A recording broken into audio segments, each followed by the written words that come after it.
Hello everyone. आज की जो हमारी रिएक्शन है वो है विलियमसन सिंथेसिस, जो कि होता है for the preparation of ethers.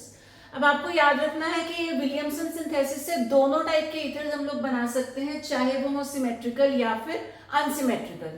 पहले इसके ट्रिक की बात कर लेते हैं। तो विलियम का बेटा, उसका क्या काम था? सिर्फ और सिर्फ रोना। विलियम का बेटा यानी कि विलियमसन, उसे क्या आता था? तो आपको याद रखना है रोना। अब मेन रिएक्शन की यहाँ पर बात करते हैं। तो यहाँ हमको लेना होता है कोई भी एल्काइल हैलाइड। एल्काइल हैलाइड की रिएक्शन किसके साथ होगी? रोना के साथ, RONA। तो ये होता है सोडियम एल्कोक्साइड। ठीक है, इन शॉर्ट हम इसको RONA रोना से याद करेंगे। तो एल्काइल हैलाइड की रिएक्शन होगी रोना के साथ।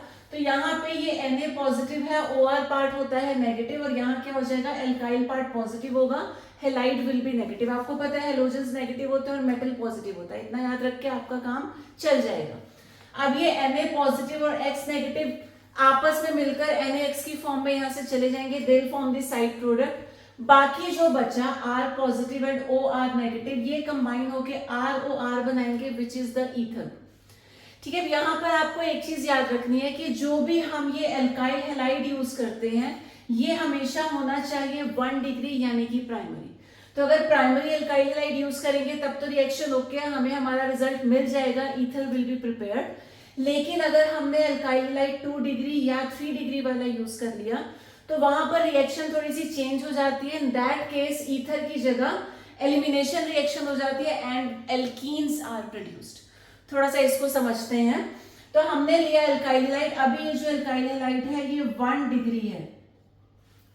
ठीक, 1 डिग्री एल्काइल हैलाइड, जो हमने रोना वाला पार्ट लेना था उसको हमने ये ब्रांच्ड वाला ले रखा है, टर्शियरी। अब थोड़ा ध्यान से सुनना, ये जो पार्ट हम देते हैं रोना वाला, ठीक है, रोना में क्या है? Na होगा positive, the remaining part will be negative. अब ये जो रिमेनिंग पार्ट है ये बिहेव करता है एज अ न्यूक्लियोफाइल। तो न्यूक्लियोफाइल क्या होता है? न्यूक्लियस लविंग, यानी कि ये पॉजिटिव पे जाकर के अटैक करता है। और ये जो एंटायर मैकेनिज्म है ये होती है यूजिंग SN2। ठीक है, SN2 हो गया बायोमोलिक्यूलर रिएक्शन। तो दो मॉलिक्यूल्स एक साथ आपस में कोलाइड करते हैं और प्रोडक्ट हमको सिंगल स्टेप में मिल जाता है। तो यहाँ पर जो हमने रोना लिया, रोना में Na हो गया positive, the remaining part is negative. ये जो नेगेटिव पार्ट है ये बिहेव करता है एज न्यूक्लियोफाइल। अब जो हमारा एल्काइल हैलाइड है वहां भी हमें पता है X हो जाएगा नेगेटिव, CH3 वाला पार्ट हो जाएगा पॉजिटिव। तो ये नेगेटिव इस वाले पॉजिटिव पे इजीली जाकर के अटैक कर देगा। Na पॉजिटिव X नेगेटिव तो एलिमिनेट हो गया। तो ये जो बचा हुआ न्यूक्लियोफाइल है, न्यूक्लियोफाइल ही जाता है अटैक करने। तो ये पूरा न्यूक्लियोफाइल जाएगा, इस पर अटैक करेगा, दोनों के बीच में बॉन्ड बन जाएगा and this is the product. यहाँ तो हमें कोई प्रॉब्लम नहीं आती। लेकिन अगर हम ये सोचे कि ऐसा ही ब्रांच्ड वाला हमको प्रोडक्ट चाहिए और इसकी जगह हम एल्काइल हैलाइड ब्रांच्ड वाला ले लें, तो ये जो एल्काइल हैलाइड है देखिए टर्शियरी वाला है, 3 डिग्री हमने यहाँ पर ले रखा है। अब वैसे दिखने में तो हमें ओके ही लग रहा है, Na पॉजिटिव OR नेगेटिव, यहाँ X नेगेटिव, ये वाला पार्ट पॉजिटिव। सिंपल देखे तो हमें लग रहा है Na positive X negative eliminate हो जाएगा और ये OR नेगेटिव आके इसके साथ अटैच हो जाएगा, बट ऐसा नहीं होता। यहाँ पे Na जब जाएगा ये बचा हुआ पार्ट क्या हो जाएगा? न्यूक्लियोफाइल। अब न्यूक्लियोफाइल इधर आएगा अटैक करने, यहाँ से मान लेते हैं X नेगेटिव हट गया, ये बन गया C पॉजिटिव वाला पार्ट। तो जब ये न्यूक्लियोफाइल इधर अटैक करने आएगा, यहाँ पे C पॉजिटिव के साथ बहुत बड़े बड़े मिथाइल ग्रुप्स हैं, बल्कि ग्रुप्स हैं, जिनकी वजह से होगा स्टेरिक हिंड्रेंस। तो किसी भी मॉलिक्यूल में जब बड़े ग्रुप्स प्रेजेंट होते हैं वो क्या क्रिएट करते हैं? Steric hindrance. या इसको ऐसे समझते हैं कि जब OR नेगेटिव अटैक करने के लिए आएगा, उससे आने के लिए रास्ता भी तो चाहिए, space must be there, but क्योंकि ये बहुत बड़े बड़े ग्रुप्स हैं तो बीच में कहीं उसको एंट्री मिलती ही नहीं है।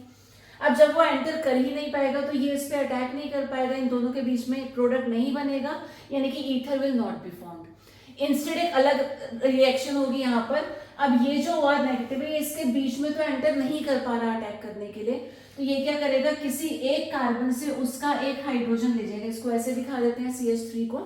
तो ये अंदर आकर तो अटैक कर ही नहीं सकता, तो ये क्या करेगा? क्योंकि नेगेटिव तो है, इसे पॉजिटिव की जरूरत है, तो ये यहाँ से एक हाइड्रोजन को ले जाएगा, तो ये कन्वर्ट हो गया इनटू ROH, हमें एक साइड प्रोडक्ट मिल जाता है अल्कोहल।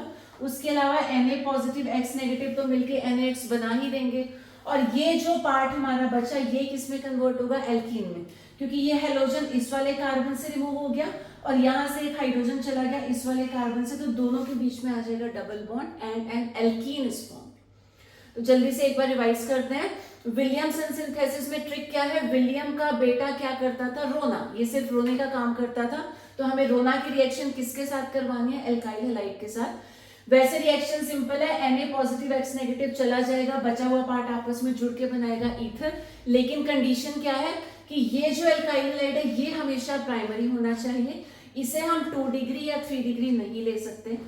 NaOR जो है, रोना जो है, इसे आप यूज कर सकते हो in the form of 1 degree, 2 degree और 3 डिग्री। तो फिर क्वेश्चन राइज होता है ये क्यों नहीं और ये क्यों, तो उसका एक्सप्लेनेशन यहाँ पर है। अगर हम 1 डिग्री एल्काइल हैलाइड लेकर के चलते हैं, इसमें हमने रोना वाले पार्ट को ब्रांच ले लिया, टर्शरी की फॉर्म में ले लिया, तो कोई प्रॉब्लम नहीं है। जब इसके टुकड़े होंगे, Na पॉजिटिव अलग हो गया, ये पार्ट नेगेटिव हो गया, ये इतना बड़ा न्यूक्लियोफाइल है, न्यूक्लियोफाइल बहुत इजीली जाकर इस पर अटैक करेगा, उसे कोई प्रॉब्लम नहीं आएगी। इन दोनों पार्ट्स के बीच में बॉन्ड बन गया, ईथर इज फॉर्म्ड। लेकिन अगर ये एल्काइल हैलाइड टर्शरी होता और ये प्राइमरी होता, जो रोना वाला पार्ट है, तब क्या होता, ये न्यूक्लियोफाइल जब इस वाले पॉजिटिव पार्ट पे अटैक करने आएगा तो इधर काफी बल्की ग्रुप्स होने की वजह से स्टेरिक हिंड्रेंस होगा। ये पार्ट जो न्यूक्लियोफाइल वाला पार्ट है, ये अंदर कहीं से एंटर कर ही नहीं पाएगा। जब वो एंटर नहीं करेगा, रिएक्शन इज नॉट फिजिबल।